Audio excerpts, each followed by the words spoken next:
Hey guys, how's it going? Today I want to talk about aphids. So I just noticed that I have an outbreak of them on this rose bush that I was wintering over in the greenhouse, and I did mention in our garden tour video that we posted recently that that's one of the things I deal with in the garden, and it's just one of those unfun things about gardening. Insect control and management is just, it's not a fun thing to have to deal with, but I know that most of us are dealing with one thing or another, and aphids are thankfully one of the easiest things I think to get rid of in the garden. So first of all, aphids are a soft-bodied insect that like to cluster on the soft tissue of plants. So in my garden, I mostly deal with them on my upright sedums and the new growth of roses. And even though roses are technically a woody plant, this new growth is very tender. I mean, look at them clustered right here on this end, this new shoot. It's kind of gross. Commonly, you'll find them this bright green color like I have right here, but they may also be black, pink, gray, or they even can have wings, because once a colony is really established, some will fly over to a new plant and start in. So what they do is they suck the sap out of leaves, which can cause them to look kind of crinkly or folded. And if the population is big enough and the plant is stressed enough, and this one is kind of at that stage, and I can't even believe I didn't notice it, but the leaves will start to yellow kind of like this, and eventually they'll start to drop off. So not only do they do that, but they also leave behind a substance. It's kind of like a shiny, wet, sticky substance, and you can see it all over this plant.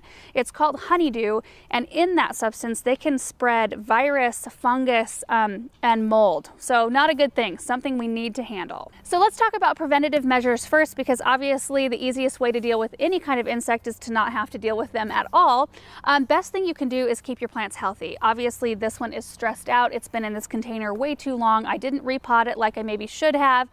So make sure that you are watering and fertilizing your plants properly. If they're in containers, bump them up in container size when they need it, and then you'll keep their stress level at a very minimum. Hopefully they're not stressed at all, because bugs can sense that and they will attack the weak plants.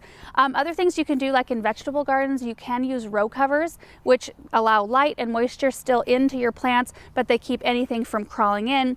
And you can also plant host plants. So I know that for some of you, spraying anything or using any kind of insecticide is out of the question, and that's cool. So host plants are really great for that. So like in the vegetable garden, I like to plant nasturtiums. They attract aphids like crazy. They have pretty flowers too. But what they'll do is they'll attract all the aphids away from the crops you want to eat.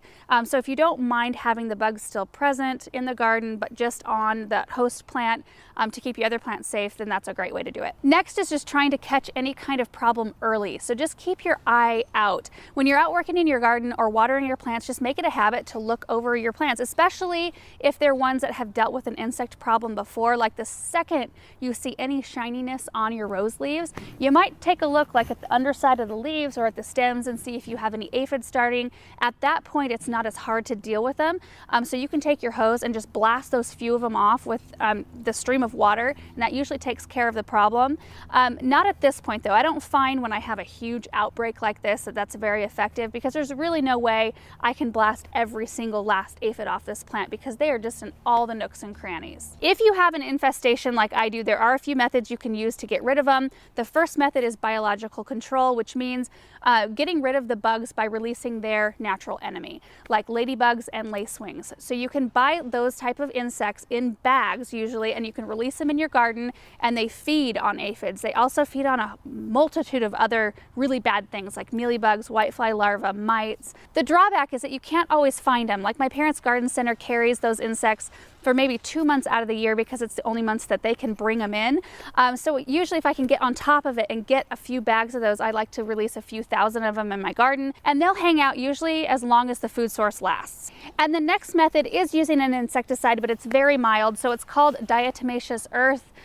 This is something that I can use in the summertime easier than I can in the spring or fall, because you have to reapply it every time it gets wet.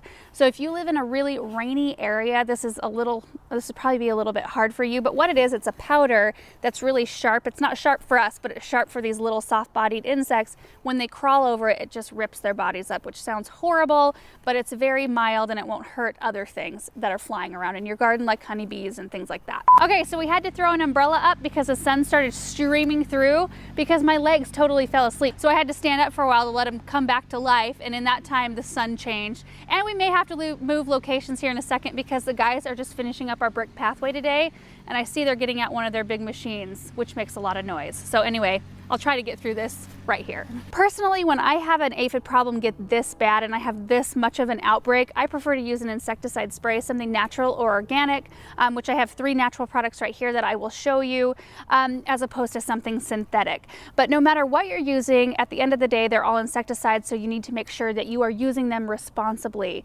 So spray at dusk after everything has kind of gone to bed. Honeybees aren't working, they're not out anymore. Activity's kind of at a lull, or very, very early first thing in the morning before there's a lot of activity going on. And if you are using synthetic over something natural like these right here, you want to make sure that you are suiting up properly, that you have long sleeves, gloves, a mask, depending on the spray. But that's why I feel so comfortable with these. Like this one right here, this is the one I'm going to be using today. This is called Midex. This one's actually labeled for houseplants. You can use this in your home. So I just feel so much more comfortable using something like this.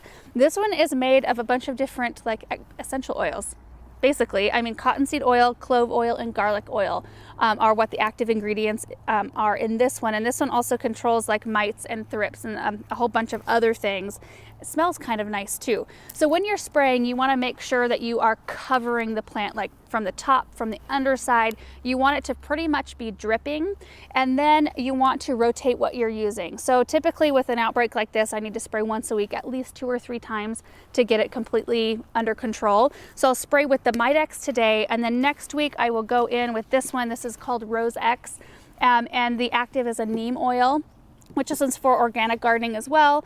And that way you make sure that you're kind of covering the whole life cycle of the aphid, and you're picking up any of the extras that you may have missed the first time you sprayed. And then I brought this one out as well, which I may not have to use, but this is an insecticidal soap. This works pretty good. I use this in our greenhouse. In fact, that's where I had to go get it to bring it over here today. So let me show you how I spray. It's pretty basic, but you want to get in as close as possible to especially where all the aphids are, and just give them a good dousing. Make sure that plant is dripping. Do the undersides of the leaves as well as on top, and then make sure that you're getting even the branches and down in the soil too, like the soil around your plant, because bugs can drop off and be living down there. We don't want anything to crawl back up. So for those of you who are dealing with aphids and you've never dealt with them before, or you're just unsure what the best thing is to use, I hope this gives you a few natural options. I feel comfortable recommending these because, you know, if you look at the label right here on the Rose X, you want to look for something that says for organic gardening, because it's not necessarily the best idea to walk into the store and just buy the first bottle that says that it kills aphids, because it doesn't necessarily mean it's healthy or good for you or your garden.